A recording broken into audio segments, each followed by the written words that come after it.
Bonjour à tous. Bonjour mes amis. Le franc CFA de la zone CEMAC sera dévalué. C'est un acquis.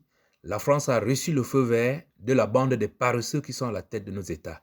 Et le taux de change est déjà fixé. Ce sera un tiers de la valeur actuelle. C'est-à-dire un franc français vaudra 300 francs CFA.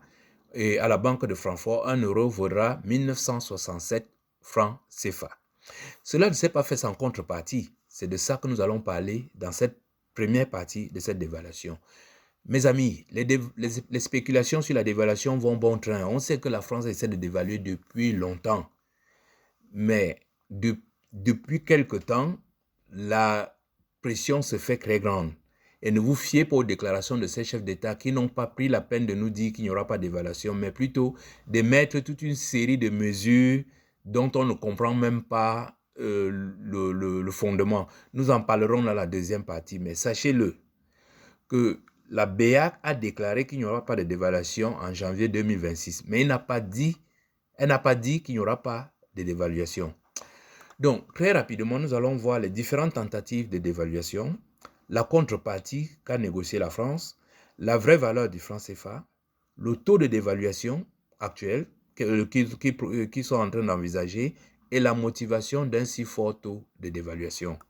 Commençons donc par les différentes tentatives de dévaluation. Vous le savez tous, après la dévaluation de 1994, qui était déjà fortement contestée par l'Afrique de l'Ouest, les Français se sont dit, ils l'ont accepté, donc nous pourrons tous les 10 ans nous mettre dans une dévaluation compte tenu de ce que cela avait rapporté. Effectivement, en 2014, c'est le premier signal d'alarme. Il y avait eu une crise pétrolière et la France a voulu dévaluer. Tous les présidents africains, en dehors de Paul Biya, lui ont dit « niet ». La France va revenir à la charge en 2017. Et en 2017, elle va opérer quelque chose de très intéressant. Elle va séparer les francs CFA de la zone de l'Afrique de l'Ouest et les francs CFA de l'Afrique centrale. Parce qu'elle avait compris que ça ne passera pas en Afrique de l'Ouest. Elle s'est donc appuyée sur ses meilleurs élèves de l'Afrique centrale. Et malgré le ciblage de l'Afrique centrale, la France a proposé en 2017, avait un certain Michel Sapin, qui avait d'ailleurs déclaré « Ne touchez surtout pas au franc CFA, sinon vous serez frappés par le terrorisme ». Donc, mais Idriss Déby ne va cesser de leur dire « Les Africains doivent se débarrasser de cette monnaie. L'Afrique ne peut pas évoluer avec le franc CFA. Le franc CFA est une monnaie à délaisser par les Africains. » Voilà les déclarations que faisait Idriss Déby en live, alors que Obiang Nguema disait également les mêmes choses.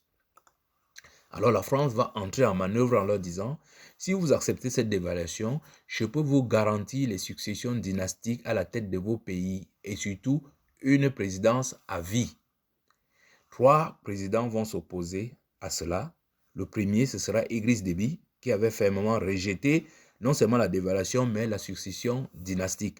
Et il va même donner dans une télévision française, il dit, ce sont vos constitutionnalistes qui sont venus modifier la constitution du Tchad pour empêcher la transition ou bien l'alternance au pouvoir. Idriss Déby sera abattu quelque temps plus tard.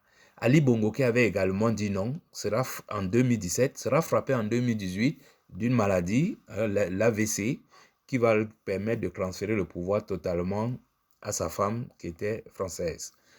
Obiang Nguema Bazogo, qui était le troisième président qui avait dit non, va subir une tentative de coup d'État d'un groupe d'armées préparé depuis le Cameroun, parce que Paul Biya était le seul.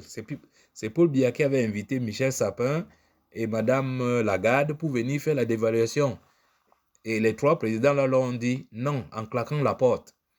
Donc, Obiang Nguema va essuyer une tentative de coup d'État et il va en sortir avec des mesures très fortes. Il va construire un mur entre le Cameroun et la Guinée équatoriale et il va déplacer la capitale de la Guinée équatoriale vers l'intérieur. J'ai même appris qu'ils ont déjà inauguré la construction de la nouvelle capitale. Mais comme la France n'abandonne jamais, elle s'est mise à la manœuvre, elle a réussi à convaincre tous ses présidents en disant, voilà, moi, tout ce que je peux vous offrir, c'est cette dynastie, comment on appelle cette succession dynastique, et surtout une présidence à vie. Et tous ceux qui étaient contre ont été balayés. Donc Bongo a été mis de côté, on a mis là Oligui, son frère, et le père Idriss Déby a été balayé, on a mis son fils, et maintenant Paul Biya, Sassou Nguesso, Obiang et même, comment on l'appelle, Touadéra, on l'a garanti qu'après leur séjour interminable au pouvoir, c'est leur enfant, c'est leur fils qui vont prendre le pouvoir. Il faut quand même signaler que le président de comment on appelle ça, du RCA, Touadéra, avait la possibilité de sortir du franc CFA. Les Russes le lui ont proposé. Mais il a refusé, pas refusé, c'est-à-dire qu'il a succombé à la proposition de la France. C'est pour ça qu'il a amené les Centrafricains dans une entourloupe de Sango Coin, qui n'a aucun sens en fait, puisque comment on appelle ça, les Centrafricains n'ont même pas d'ordinateur. Comment voulez-vous que les gens traitent les Sango Coin alors qu'ils n'ont pas d'ordinateur? Bref, voilà la contrepartie. Maintenant, passons à la vraie valeur du franc CFA. Je vous ai souvent dit que la valeur d'une monnaie correspond au travail, à la valeur de ce que produisent les gens.